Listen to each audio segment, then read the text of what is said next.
بسم اللہ الرحمن الرحیم۔ السلام علیکم۔ آج آپ نے دیکھا کہ کراچی کے بلدیاتی الیکشن میں جو میئر کا الیکشن تھا اس میں ایک طرف جماعت اسلامی تھی اور دوسری طرف پاکستان پیپلز پارٹی کے نامزد امیدوار جناب مرتضیٰ وہاب صاحب تھے اور جماعت اسلامی کے امیدوار حافظ نعیم الرحمن صاحب تھے۔ دونوں کا میئر کے لیے مقابلہ تھا۔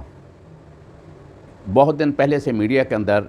یہ مارکا بڑا ہی نمایاں طور پر رپورٹ کیا جا رہا تھا اور جماعت اسلامی کی طرف سے جن خدشات کا اظہار کیا جا رہا تھا وہ خدشات پورے ہوئے ہیں، کیونکہ جماعت اسلامی کو میئر کے لیے جماعت اسلامی کے اپنے ووٹ اور ان کے اتحادی یا ان کے سپورٹر جو دوسری جماعت تھی وہ پاکستان تحریک انصاف تھی، جس کے 62 ممبران تھے اور جماعت اسلامی کے اپنے 130، اس طرح تقریباً یہ 192 ممبران کی حمایت حاصل تھی، جبکہ دوسری طرف جو پاکستان پیپلز پارٹی ہے اس کو تقریباً 170 کے قریب ممبران کی حمایت حاصل تھی، اس کے اپنے 155 تھے، اور دوسری جماعتیں جس طرح کہ پاکستان مسلم لیگ نون ہے اور جمعیت علماء اسلام ہے، تو ان کی کل ملا کر جو حمایتی ان کے ممبران تھے وہ 170 کے قریب تھے۔ چنانچہ آج جب ووٹنگ کی گئی تو ووٹنگ میں پاکستان پیپلز پارٹی کے امیدوار جناب مرتضیٰ وہاب صاحب کو میئر کے لیے 173 ووٹ ملے ہیں، جبکہ ان کے برعکس جو جماعت اسلامی کے امیدوار تھے جناب حافظ نعیم الرحمن صاحب، ان کے ووٹ 160 کے قریب ہوئے ہیں، کیونکہ ان کی حمایتی جماعت جو تحریک انصاف تھی اس کے 30 سے زیادہ ممبران کو پہنچنے سے روک دیا گیا، ان کو کسی طرح روکا گیا یا ان کو خریدا گیا یا ان کو کہیں بند کیا گیا انتظامیہ کے دباؤ میں لا کر۔ یہ ایک ڈیبیٹیبل چیز ہے، بہرحال میں اس بحث میں نہیں پڑتا، لیکن یہ بات تمام لوگ جانتے ہیں اور عوام کے سامنے ہیں کہ جب حکمران جماعت اس قسم کے حربے استعمال کرتی ہیں تو وہ اس کا کوئی ثبوت تو نہیں ہوتے، اور وہ ہمیشہ یہی کہتے ہیں کہ اگر کوئی ثبوت ہے تو سامنے لائیں۔ تو یہ یقینی بات ہے، یہ کوئی نیا حربہ نہیں ہے، یہ پاکستان مسلم لیگ چھانگے مانگے کا جو جنگل ہے اس میں بھی استعمال کرتی رہی ہے، اسی طرح جو پاکستان پیپلز پارٹی ہے وہ بھی اپنے دور میں ایسے حربے استعمال کر رہی ہے، اور یہ حربہ ایوب خان کے دور میں بھی استعمال ہوا تھا محترمہ فاطمہ جناح کے خلاف۔ تو یہ کسی اکثریتی جماعت کا مینڈیٹ کو تسلیم نہ کرنا، یہ ایک پاکستان کی بدقسمتی ہے پاکستان کی سیاست کے اندر، جس کے نتیجے میں ہم پہلے ہی ایک سانحہ سے دو چار ہو چکے ہیں، اور وہی تاریخ اب دہرائی جا رہی ہے پاکستان کے اندر۔ آپ دیکھ رہے ہیں کہ پنجاب اور سرحد کے اندر جو عوامی مینڈیٹ ہے وہ اس پر ڈاکہ ڈال کر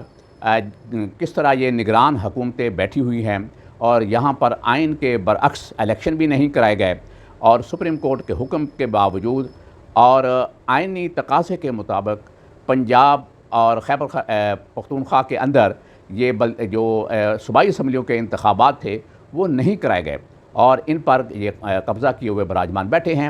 یہی صورتحال کراچی کے اندر ان بلدیاتی الیکشن کے اندر جو میئر کا الیکشن ہوا ہے، یہی جماعت اسلامی کے ساتھ کیا گیا کہ ان کے مینڈیٹ کو تسلیم نہیں کیا گیا، اور وہاں پر آدمیوں کو نہ پہنچنے دینا یہ تو عام سی بات ہے، لیکن ایسی صورتحال میں ہمارے جو مقتدرہ ادارے ہیں، ہمارے جو عدلیہ ہے، ان کی ذمہ داری ہے کہ وہ ایسی چیزوں کا نوٹس لیں، اور یہ انتخابات جو ہوئے ہیں میئر کے، ان انتخابات کو کالعدم قرار دیا جائے، اور تمام ممبران کا وہ اس حال کے اندر الیکشن پروسیس کے اندر پہنچنے کو یقینی بنایا جائے، پھر ان کی مرضی ہے ووٹ کس کو دیتے ہیں نہیں دیتے ہیں، یہ ان کا معاملہ ہے، لیکن یہ کہ ان ممبران کا 30 سے زیادہ ممبران کا حال کے اندر پہنچنا ہی نہیں، اس کو پہنچنے ہی نہ دینا، یہ ایک چیز کوسچنیبل ہے، ڈیبیٹیبل ہے، اور قابل غور ہے کہ کس طرح ایک اکثریتی جماعت کے مینڈیٹ کو روندا جا رہا ہے۔ جماعت اسلامی کی سیاست سے اختلاف کیا جا سکتا ہے، جماعت اسلامی کی سیاست سے مجھے بھی شدید اختلاف ہے، کہ ان کا رویہ بعض تعلیمی اداروں کے اندر جو عوام کے ساتھ ہے وہ بالکل غلط ہے اور جارحانہ رویہ ہے، قابضانہ رویہ ہے۔ میں کئی دفعہ اس پہ تنقید کر چکا ہوں اور کہہ چکا ہوں کہ تعلیمی اداروں کے اندر جو تعلیمی ماحول خراب کیا جا رہا ہے اس کے اندر ایک بہت بڑا ہاتھ اس جماعت کا بھی ہے، اور یقیناً مجھے بھی ان سے اختلاف ہے، لیکن جو ان کا مینڈیٹ ہے کہ جس اکثریت سے وہ کراچی کے بلدیاتی الیکشن کے اندر انہوں نے نشستیں حاصل کی ہیں، اور ان کی جو حمایتی جماعت ہے پاکستان تحریک انصاف، ان کے ووٹ ملا کر جب وہ اکثریت میں تھے اور ان کا میئر یقینی تھا، اس یقینی کامیابی کو شکست کے اندر تبدیل کیا گیا ہے۔ یہ شکست ہوئی نہیں، یہ شکست کے اندر اس یقینی کامیابی کو تبدیل کیا گیا ہے۔ میں اس کی مذمت کرتا ہوں اور میں امید کرتا ہوں کہ جو مقتدرہ ادارے ہیں وہ اس کا نوٹس لیں گے اور عدلیہ بھی اس کا نوٹس لے گی۔ ان انتخابات کو کالعدم قرار دیا جائے اور اس میئر کا الیکشن دوبارہ کرایا جائے۔ تمام ممبران جو اس بلدیاتی الیکشن کے ہیں کراچی کے، ان کی حاضری کو یقینی بنا کر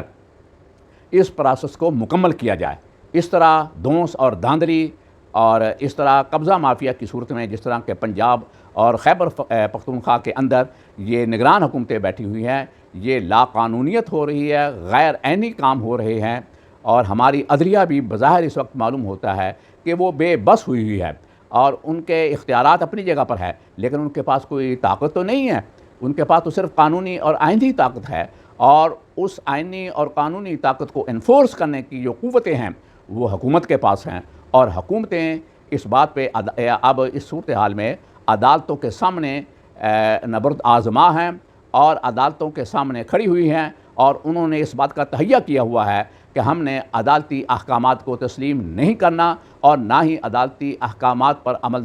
داری جو ہے اس کو ہونے دینا ہے۔ یہ انتہائی خطرناک ہے، اور یہ ملک کے لیے بھی، ہمارے معاشی حالات کے لیے بھی، سیاسی حالات کے لیے بھی، اور ہمارے امن کے لیے بھی اس سے احتراز کرنا چاہیے۔